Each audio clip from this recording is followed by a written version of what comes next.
تر اوسه د کرونا پر ضد مبارزې لپاره ولایتونو ته 214 میلیونه افغانۍ استول شوي. سلام، نیکهیلې او احترامات. په دې ویډیو کې درته هرکلی وایم. د ویډیو د کتلو لپاره تر پایه را سره پاتې شئ. ویډیو لایک او زموږ چینل در سره سبسکرایب کړئ. مننه.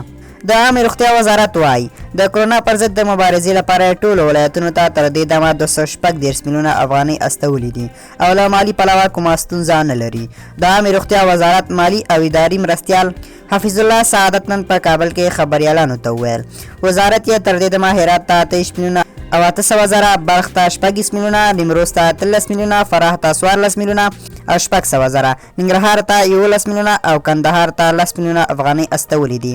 د سعادت په خبره لغمان، پکتیا، کونړ، بدخشان ته 15 میلیونه، خو پنجشیر، بغلان، پکتیا، نورستان او تخار ته 4 میلیونه افغانۍ استولي دي.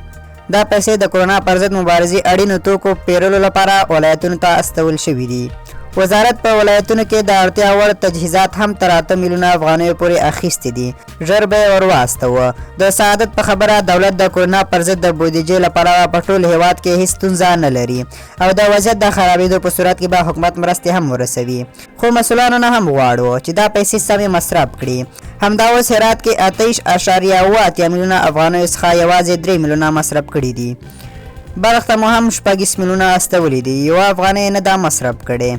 دا په داسې حال کې ده چې افغان حکومت د کرونا پر ضد مبارزې لپاره 15 میلیونه ډالر جلا کړي دي چې 200 میلیونه افغانۍ تر ځینو ولایتونو ته بیلې کړي دي او 10 میلیونه ډالر یې په احتیاطي بودیجه کې ورته ساتلي دي. همداراز امریکا هم له افغان حکومت سره د کرونا پر ضد مبارزه کې 15 میلیونه ډالر مرسته اعلان کړې ده. د ویډیو کتلو څخه مو مننه. که ویډیو مو خوښ کړې وي لایک کړئ، شیر کړئ او زموږ چینل در سره سبسکرایب کړئ. مننه.